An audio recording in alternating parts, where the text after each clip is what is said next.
Hello and welcome to 18WJTS Inform. You may have heard us talking about Go for Life. It's an activity program for those who are 55 and older, but you can start when you're younger. Really simple things, but we are going to talk about motivation this time. And joining us in the studio is Jan Dugan. She is the Health and Human Sciences Educator for Purdue Extension. And Jan, we've been talking about Go for Life and some of the simplest, easiest things you can do at home to get yourself more active. But sometimes we think of activity as a burden on ourselves. But what do we do to motivate ourselves to do these things? So when we think about how do we motivate ourselves, we think about why should I do this? Why should I commit? Why should I spend the time? Why is it important to me? And I think when we think about activity in our lives and increasing activity in our lives so that we can live better, longer, and be healthier, sometimes that's just like, oh, well, I'm getting old. I'm getting old, and this is what's supposed to happen to you when you get old. You're not supposed to be able to do things. But, the population, the aging population is growing. There's more individuals that are right here in our county that are getting older every day. It's a larger segment of our population. And, we want those people to be able to enjoy their lives and keep doing the things that they love doing so that they can stay healthy and live independently as long as possible and really enjoy their life. And so we need to stay active to do that. And what we have to think about, why? What motivates me to want to do this? And we know we should be active, right? We know that that's going to help us. We know that research shows us that being active helps us feel better. It helps to reduce depression and sadness. And if we can do these activities outdoors, that's even a multiplying effect because being outdoors helps with emotional sadness and helps us to feel better. When we move, when we do activities, there's endorphins that are released in the brain that give you that feel-good feeling, so you feel good about it.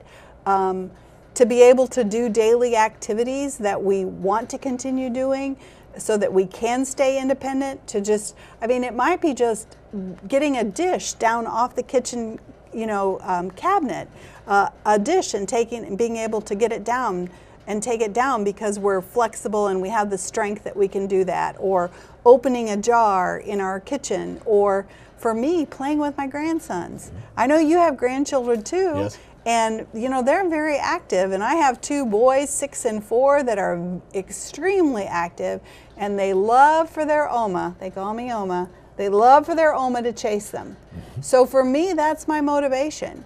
If I'm going to be able to play with them and at the level that I enjoy and they enjoy, I'm going to have to take care of my body, and I'm going to have to do activities to be able to maintain my flexibility, my strength, my balance, and my endurance to be able to keep up. And we're not talking about heavy exercising.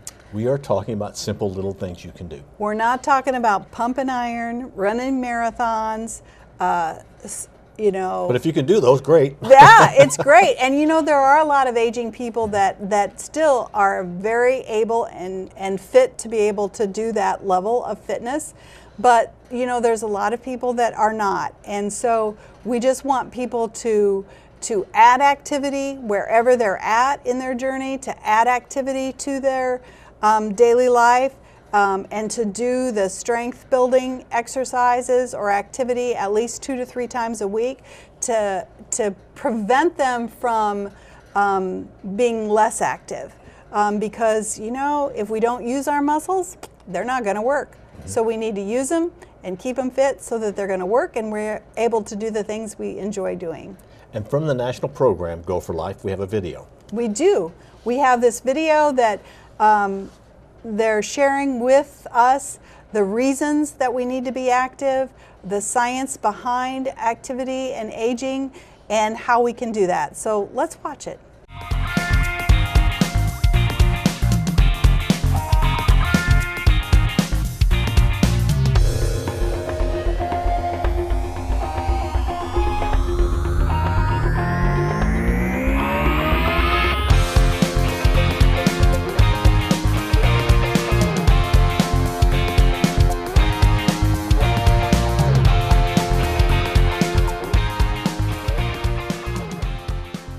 Both physical activity and exercise are extremely important for older people in terms of their independence. And it's not only just independence in the sense of function to be able to do everything you want to do, but it's also independent living, meaning that they get to stay in their homes and apartments and continue to live where they want to live and do the things that they want to do as they get older.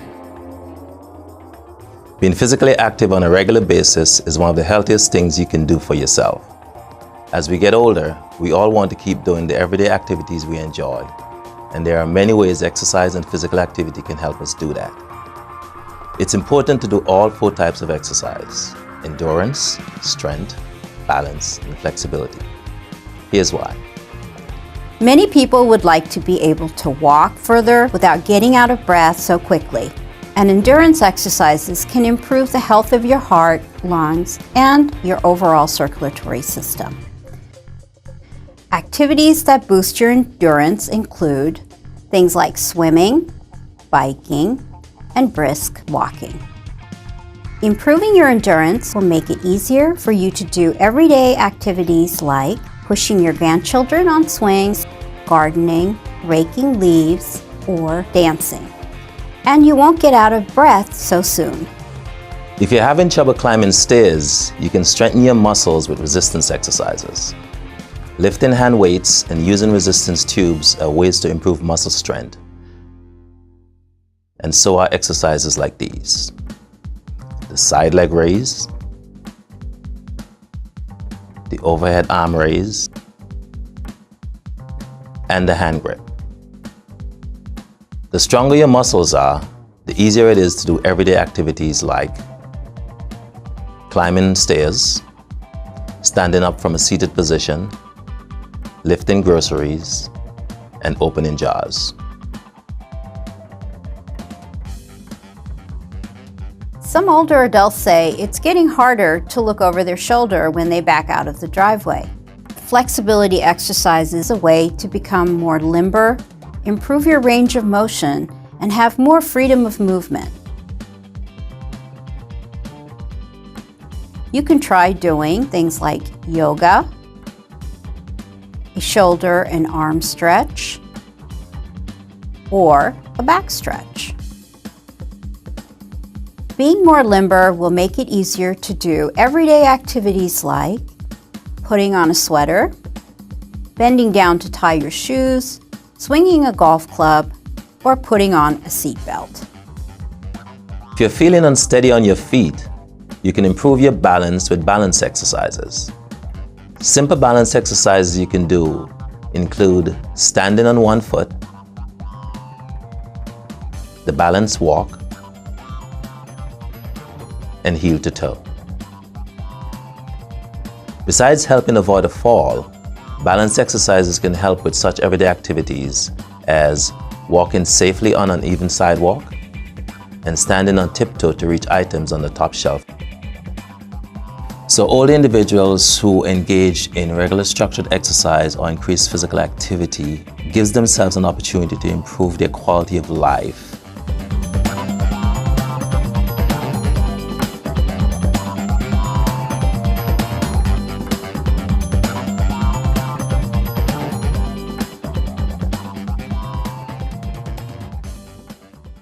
Again, we're talking with Jan Dugan, who is the Health and Human Sciences educator with Purdue Extension, about Go for Life. We just watched a video.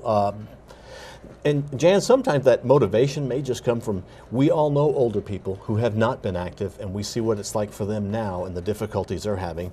That's motivation for me to avoid doing that. Right, right. I agree with you. We see that and we think, gee, that I don't want that to be me when I'm 88, so what can I do now to prevent that? And moving more or being active and working on strength, flexibility, balance, and activity and endurance activities is really going to make a difference.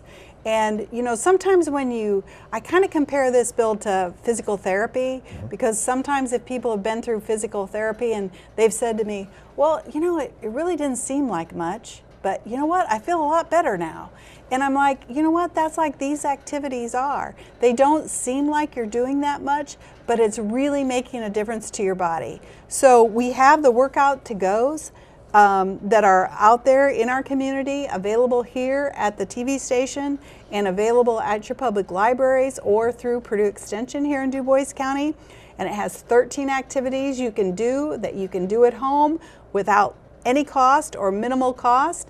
And we are more than happy to provide these to individuals so that they can start moving and become more active so that they can live better longer. So that's the whole point.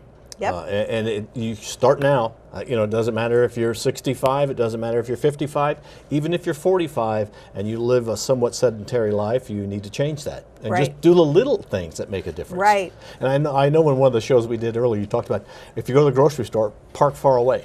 And like I mentioned here at work, I do that. I park in an outer parking lot, so I have to walk way into the building. Little things like that can really make a difference. Right. There are triggers in our life that we can kind of think about. So when we see something or we do something, if we do it repeatedly, then it's just going to become habit, and then we're going to continue to do it. So, that's what you've done with parking a little bit away, and you get those extra steps in, and it really doesn't take much. And pretty soon you're on automatic pilot, right? You don't even think about where you're parking. Yes. Or that you're taking extra steps. So, yeah, think about the ways that we can do that. And if you're able to take stairs when you visit the courthouse and you need to go upstairs, use the courthouse stairs, or in a location where you have to use some stairs, or any place you go, think about parking a little bit further away, and don't grumble about, well, I can't get parked right up close. Think about, I'm doing this for me, I'm doing this for my health and well-being, because I want to be able to be independent. And you are doing it for you for later. Right. Not for now, Right. for later. Right. It does help. It does help to be successful if you have an activity buddy. Okay. If you have somebody that's encouraging you, or somebody that you're doing this with, and you check in with each other, it could be your spouse, it could be a friend, you can even text. I had a friend that we both walked, but not together, and we would text each other who got to their walk-in first. Okay. So it can be a competition, it can be a challenge, but we do want to challenge you. We want to challenge you to think about picking up the workout to go and starting that in your home, and so that you will be more independent as you age. Let's go for life right now. Yeah. Jan Great. Dugan, Thank the you. Health and Human Sciences educator with Purdue Extension, has been our guest. Give Jan a call if you have questions about the Go for Life program. I'm Bill Potter, thanking you for watching WJTS Inform. We're local people, exercising with local people.